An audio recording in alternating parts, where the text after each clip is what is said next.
So today I'm going to answer a very simple question for you. Which rider has had the most dominant season of the MotoGP era? The outgoing point system in MotoGP, where the winner is awarded 25 points, 20 points for second, 16 for third, etc. This point system has been in place since 1992. And with MotoGP moving on to awarding points on Saturday afternoons for sprint races next season, this gives us a unique opportunity to break down each season into a points per race average and figure out who has been the most dominant. Today we're going to be focusing on the MotoGP era, the four-stroke era from 2002 up until 2022. And just quickly, I'd just like to thank Danny over on Twitter who sent me this idea for this video. It's a fantastic idea, and also was kind enough to put together a spreadsheet and send that across to me as well, breaking down each season since the 2000 season. Fantastic idea for a video. Thank you very much. And so like I said, today we're focusing on the MotoGP era. And which four names do we think of when we think of the four-stroke era of MotoGP? I mean, you already know them. We're talking about Casey Stoner, Jorge Lorenzo, Marc Marquez, and of course, Valentino Rossi. But which one of them has dominated over a single season the most? Some of us will not have been watching MotoGP long enough to make an informed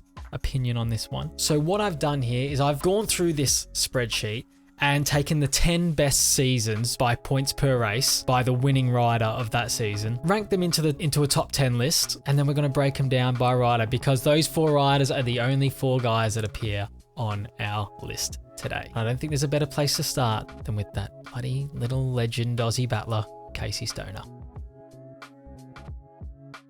Now, Casey Stoner appears twice on our list here. His only two World Championship victories, and his 2007 season ranks 8th on our list, and his 2011 winning season ranks 7th. They were really close, these two. So his 07 season, which was remarkable, 18 races, 10 wins, he averaged 20.39 points, but just pipping it, his 2011 season for Repsol Honda, 20.59 points per race. That was a 17 race season, of course was supposed to be 18, but Sepang being cancelled that year with the Marco Simoncelli incident. He picked up 10 wins in that season, along with a second place and a third place and one DNF. Every single one of these ones, like, that only gets you 7th on this list. That's how good some of these winning seasons were. It was ridiculous. 7th place for Casey Stoner with his 2011 season. The next rider, also appearing twice on our list that we're going to talk about, is Jorge Lorenzo. Lorenzo's first appearance on our list squeezes in at 10th place, 2012. He averaged 19.44 points. It was an 18 race season as well, in which he picked up 6 wins, but finished second 10 times. That's 16 appearances out of 18 races on the top 2 steps, and then he had 2 DNFs. So didn't quite crack the race wins there, but incredible consistency that season for him. And his best season, his most dominant season, was 2010, where he averaged 21.56 points. It was also across 18 races, where he picked up 9 wins and a further 7 podiums on top of that. And this 2010 season, considering it was his first World Championship and he was taking on Valentino Rossi as his teammate, I think this was remarkable. Gets him 5th on our rankings, but even then, he's not able to lay a glove on our top 2 men. And the first one we're going to talk about is Marc Marquez. Now, you may be interested to note here that Marquez only shows up twice in the 10 most dominant championship seasons of the MotoGP era. His best season average points-wise was his 2019 championship win, just the year before it all went a little bit wrong. 19 race season, an incredible 12 wins, and he averaged 22.1 points. But the season I really want to talk about with Marquez, and the one that I find extremely interesting, is 2014. Now, 2014, by all rights, probably could have gone on to be the greatest MotoGP season by an individual rider that's ever been. Ever. Now, if you think back, if you remember back this far, Marquez won the first 10 races on the trot that year. He won 10 races in a row, but then something happened after that as we approached the back half of the season and go into the run home there. It was an 18 race season, so we just passed halfway at this point, and it looked like he was going to win the next 8. Only a young man at this time, it was only his second season in MotoGP, but he did have a bit of a brain fadey moments coming into the end of the season. He just took his hand off the throttle a little bit here, and when he could have really driven home the greatest season of all time, he's had 3 really interesting races. First one was the San Marino, again in a strong position, crashed and remounted to come back and score a couple of points. In Aragon, we had a flag to flag, where he chose to try and big balls binder it and just ride through on slicks, was leading the race, and I guess thought maybe he could just bring it home before they caught him, but crashed in the wet on slick tyres, then came into pit, swapped bikes, and then ended up like 15th or something, I think he ended up. And then when we got to Phillip Island, he crashed there again, leaving him with just 19.82 points per race as an average. And I say only, it's still almost 20 points a race for him, considering he won the first 10 and was averaging for more than half a season 25 points per race. This is a bit of a disappointing collapse for him there. Not that I'm sure he's bothered about it, but when we're ranking them like this, I mean, it does make you think, what could that season have been for him? And I think 2014, I mean, that was the most remarkable season I think I've ever seen. The first 10 races, like, I was getting bored of it. I was just sitting there like, is he actually just going to win every single one of these?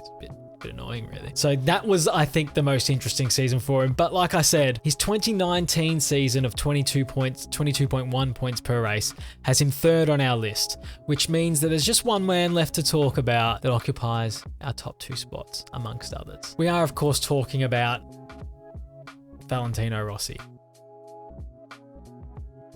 It's worth having a think now before I mention what the best season is, points per race. What season do you think his best season was, points per race? Because there's plenty to choose from, and it's actually remarkable. When I looked back, watching it at the time, it felt like he was the best and he was dominating, but it almost forgot how much it was by, like how many races he actually won. It was silly.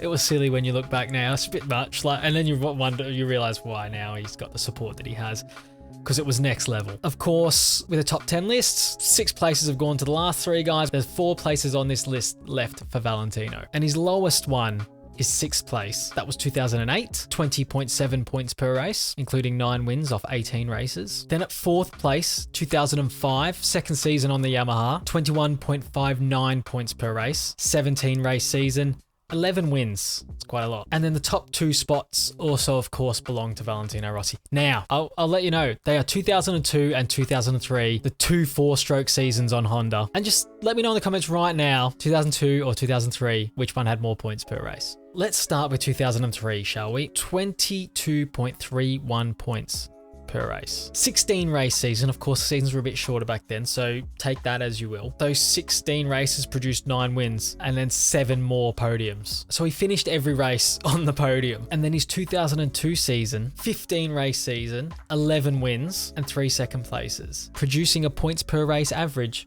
of 22.19. 2003 is the most dominant season as a points average that we've ever seen in the 4-stroke era of MotoGP. But I put to you that this was not his most dominant season. For me, personally, despite the facts that are in front of me right now, the hard numbers, 2002 was better. Valentino Rossi in 2002 was the greatest season I think I've ever seen of a rider on a bike against guys that couldn't get anywhere near him. And I'm about to tell you what. 15 race season, 11 wins, a few second places. Now, this is where the average comes down. Brno, Czech Republic. Valentino Rossi is running second. We've rounded the start-finish line. We're on to lap 15. We get about halfway around the lap. We're through the stadium section. We're on our way home to the end of the lap through that right-hander that sort of goes downhill, and you know the one. Downhill and to the right, then it goes back up the hill after that. Halfway through that right-hander, something happens. Rossi has a mechanical failure. Like, this is rare on MotoGP, really, isn't it? And it's happened to Rossi here, running second. Now, we could say maybe he wouldn't have won the race anyway. Maybe he wouldn't have finished second. Daijiro Kato was just behind him, about a second behind him, I think, at the time. Maybe he finishes third. Maybe he has an off, or he really slows down at the end of the race and finishes 4th or 5th or 6th. Well, guess what? For him to have topped this list and beaten his 2003 season, he would have only needed to finish 14th, and he has a higher average than his 2003 season. So for me, despite what the record states, 2002 is the greatest 4-stroke MotoGP season we've ever seen. Of course, the first 10 races of 2014 were the best thing we've ever seen as well. But like I said, it wasn't just one mistake from Marquez that season. He ended up making 3 or 4. And 2003 for Rossi, I mean, a few guys got at him. He made a few errors in one-on-one battles that he didn't used to make. Sete Gibernau, Max Biaggi, guys like that really pushed him that year, and you know, he didn't win quite as many as you'd think he would, and he ended up with a few third places and things like that. And so despite finishing every race on the podium, and that is ridiculous, just 2002 was just better. It was just better. And so that's it. 2003 points per race average is your greatest. I'd be interested to know what you guys think about it though, because barring a mechanical failure, Rossi's gone on an average. I mean, let's have a look here. If he finishes second that race, what does he end up on? 23.4 points per race if he finishes second. And look, if we can go to third, if you say Daijiro Kato would have caught him or whatever, it's a full point better than 2003 if he finishes that race, really. If he doesn't have a mechanical failure halfway through the race. More than halfway through. So anyway, there you go.